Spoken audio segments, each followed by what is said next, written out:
Je voudrais aller plus loin encore sur les raisons de relire ensemble Hobbes et Spinoza en vue de mieux comprendre le système politique chinois. Il y a une deuxième raison de relire en même temps, je dirais donc Hobbes et Spinoza, dans la perspective d'une caractérisation du régime socialiste chinois. Sur la question de la souveraineté, Spinoza et Hobbes ont l'air de s'opposer formellement, mais ils ne s'opposent pas réellement, puisque les deux philosophies se fondent sur un principe démocratique similaire.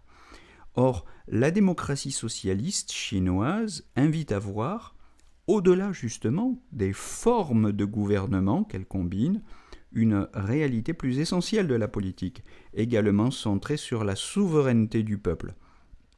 Chez Spinoza, le principe de gouvernement qui, dans le traité politique, orientait déjà plus ou moins le régime monarchique et le régime aristocratique, permettait d'en mesurer la perfection. Quant à l'élément démocratique de la philosophie de Hobbes, nous en avons déjà parlé plus haut, je vous y renvoie dans de précédentes discussions là-dessus. C'est le critère qui permet de présumer de la stabilité d'un régime politique ou de mesurer la puissance du gouvernement. Chez Hobbes lui-même, plus ce principe ou cet élément démocratique a de réalité, commente Étienne Balibar, plus la distinction, je cite Étienne Balibar, plus la distinction juridique entre monarchie ou aristocratie et démocratie deviendra formelle et abstraite. À la limite, dit Balibar, ce n'est plus qu'une simple question de nom, c'est ce qu'il écrit dans Spinoza et la politique, à la page 90. Au-delà des distinctions purement formelles, donc des abstractions, des différences simplement nominales et du vocabulaire juridique qui l'infléchit, jusqu'à la notion de droit naturel identifiée simplement à la puissance, Spinoza essaie de nous faire voir le réel, au-delà des formes institutionnelles de la politique. La lecture du traité politique de Spinoza nous fait comprendre qu'il n'y a pas nécessairement d'opposition réelle, donc, entre la forme, peu importe, monarchique, aristocratique ou démocratique, d'un gouvernement, et le principe d'un bon gouvernement, qui sera universellement, pour Spinoza, universellement démocratique, ou pour le dire simplement, il faut bien garder à l'esprit la distinction de l'aspect simplement formel et la dimension principielle ou fondamentale du gouvernement. Alors cette distinction appelle à relire Hobbes au-delà des jugements dépassés que j'ai déjà critiqués, je l'ai dit, qui n'y ont vu qu'un détestable défenseur de l'autoritarisme au motif qu'il serait un théoricien de la monarchie absolue, ce que effectivement Hobbes a aussi été. Mais il faut le relire comme j'appelle à relire aussi Spinoza au-delà des jugements qui n'y ont vu que l'auteur d'une métaphysique erronée. La lecture des chapitres sur les républiques d'institutions, donc chez Hobbes dans le Léviathan, montre que la monarchie bien conçue, bien conduite, comme l'a aussi rappelé Pierre-François Moreau, je renvoie notamment à Hobbes, Philosophie, Sciences, Religion, chez PUF, à la page 104, cette monarchie bien conduite est tout le contraire d'une tyrannie, mais paradoxalement, c'est une république, et même pour Hobbes, la meilleure république. Il n'y a chez Hobbes ni Spinoza, donc aucune adoration ou valorisation de la force en tant que telle, aucune complaisance ambiguë avec les arguments machiavéliens selon lesquels la fin, c'est-à-dire la conservation du pouvoir de commander, justifierait les moyens, c'est-à-dire l'immoralité des moyens. Mais ils sont tous les deux, Hobbes et Spinoza, les penseurs d'une souveraineté qu'ils ne consentent jamais à réduire à l'exercice d'une autorité indifférente aux intérêts essentiels de ces sujets, ou qui n'aurait pour fin que sa propre conservation, la conservation du pouvoir. Que Spinoza ait milité pour défendre le parti de la liberté, comme le rappelle Balibar dans Spinoza et la politique, voyez notamment à la page 9, ou sur le parti de la liberté, aux pages 11 à 34, n'empêche pas Spinoza d'être aussi essentiellement, à la suite de Hobbes et de Bodin, un penseur de la souveraineté, et même de la souveraineté absolue, car il ne peut pas y avoir, comme Jean Bodin l'avait déjà montré, de souveraineté qui ne soit absolue. Pour suivre ici la lecture d'Étienne Balibar, qui commente le traité théologico-politique, on peut insister et conclure, je cite Étienne Balibar, « Toute souveraineté d'État est absolue, sinon elle n'en est pas une. Les individus, nous dit Spinoza, ne sauraient y soustraire leur activité sans se retrouver dans la position d'ennemis publics à leurs risques et périls. » Voyez, ajoute Balibar, le chapitre 16 du traité théologico-politique. Fin de citation, vous trouvez ça chez Balibar dans Spinoza et la politique, à la page 35.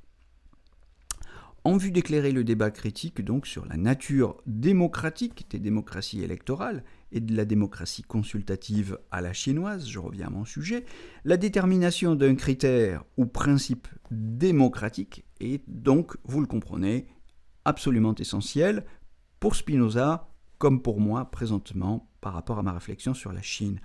On verra que c'est précisément au nom d'un tel principe que pourrait se mener une critique des démocraties électorales telle que l'amènent des auteurs non chinois d'inspiration marxiste qui questionnent la perte et l'usurpation de la souveraineté dans les démocraties représentatives, voire leur souveraineté criminelle. J'emploie un terme que je reprends ici à Alain Deneau, un philosophe que vous connaissez peut-être. Je renvoie à son Offshore, paradis fiscaux et souveraineté criminelle, paru aux éditions de la Fabrique en 2010. Entre souveraineté et liberté, il y a certainement une tension, mais ni Hobbes ni Spinoza n'y ont cependant vu d'antagonisme insurmontable. Étienne Balibar précise que Spinoza essaie de démontrer, je cite, une thèse plus forte et sans doute aussi plus risquée. Souveraineté de l'État et liberté individuelle n'ont pas à être séparées ni proprement conciliées parce qu'elles ne se contredisent pas. La contradiction serait de les opposer, dit Étienne Balibar à la page 38. On doit donc se demander si le tort ne serait pas plutôt de rester enfermé dans les oppositions de l'autorité souveraine contre la liberté et de la liberté contre l'autorité souveraine. Puisque l'accusation de liberticide est un leitmotiv de la doxa politologique sur la Chine socialiste, enfin contre la Chine socialiste, il peut être utile de revenir à ces réflexions spinozistes sur la souveraineté en reprenant avec Étienne Balibar cette lecture de Spinoza. Contre cette doxa sinophobe, disons-le comme cela, il convient de se demander si ce n'est pas plutôt en renonçant à leur souveraineté que les États affaiblissent les libertés individuelles.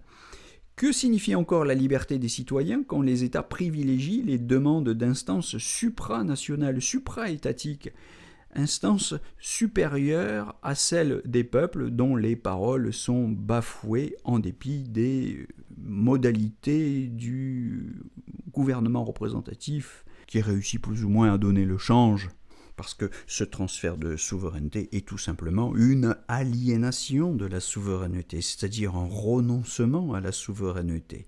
Comme cela pourrait être par exemple le cas si on renonçait à sa souveraineté monétaire en transférant, en déléguant ce pouvoir à une instance, à une banque centrale supranationale. Donc la distinction de la forme et du principe de gouvernement n'a pas livré toutes ses conséquences pour l'observation du modèle politique chinois qui se définit comme une démocratie populaire, souveraine, puisque s'exerçant dans l'intérêt exclusif du peuple, guidé par un parti où l'on est accepté par procédure élective sur cooptation, donc sur un mode aristocratique, lui-même dirigé, ce parti, par un quasi-empereur, c'est son premier secrétaire, président et chef des armées. Et ce troisième aspect du régime chinois est l'indice de sa forme en partie monarchique. Donc institutionnellement, on le voit, c'est un régime mixte, démocratique, aristocratique et monarchique tout à la fois. On y voit cohabiter les caractéristiques des trois formes de gouvernement, si bien qu'on pourrait, par contraste avec la formule d'Abraham Lincoln, qui définissait la démocratie comme gouvernement du peuple, par le peuple et pour le peuple, définir la démocratie socialiste de la nouvelle ère comme un gouvernement de l'empereur, par le parti et pour le peuple. Ce n'est pas effectivement la forme, c'est-à-dire tout le détail procédural du fonctionnement de l'appareil d'État qui définit cette démocratie, mais c'est un principe. Or, Xi Jinping réaffirme lui aussi constamment que la démocratie se définit par un principe auquel la direction du parti unique elle-même est soumise. Ce principe, c'est la défense des intérêts fondamentaux de la grande majorité du peuple. Zui Guangda Zhenming de Genban Li, on l'a suffisamment répété, et donc je ne suis pas évidemment les analyses du politologue Jean-Pierre Cabestan qui n'y voit lui qu'un mauvais signe accusant la nature autoritaire du régime chinois. Je renvoie à son système politique chinois, un nouvel équilibre autoritaire, aux éditions des presses de Sciences Po. Non seulement ce n'est pas un mauvais signe, mais c'est le critère, selon Hobbes et Spinoza, c'est le critère absolu, le critère définitif du caractère véritablement démocratique d'un tel régime. En tant que régime mixte, il faut simplement rajouter que ce n'est pas sur le terrain des formes de gouvernement qu'on peut le comprendre, et c'est là l'erreur des politologues tels que Jean-Pierre Cabestan, de juger de la démocratie d'un point de vue formel sans revenir, comme Spinoza et Hobbes nous y invitent, à l'intelligence de son principe. Pour comprendre en quoi la politique telle que la comprennent Hobbes et Spinoza, et à leur suite finalement Xi Jinping, repose sur un principe démocratique, en dépit des éléments, je dirais, aristocratiques ou monarchiques qui mixent la forme de gouvernement qu'ils ont inventée, afin de ne pas se perdre en malentendu sur les questions de forme, donc il est éclairant de revenir au concept d'une démocratie comme un principe de gouvernement. Voilà la leçon de philosophie politique qu'on peut tirer d'une relecture de Hobbes et de Spinoza, leçon de philosophie qui pourrait éclairer les débats politiques, les débats de la réelle politique dans les cabinets ministériels. Mais hélas, ce n'est pas le cas. Oh non, parce que les philosophes de nos universités seraient incapables de comprendre Hobbes et Spinoza. Ils les expliquent tous les jours. Mais parce que je crois que par idéologie, ils ont renoncé à leur mission.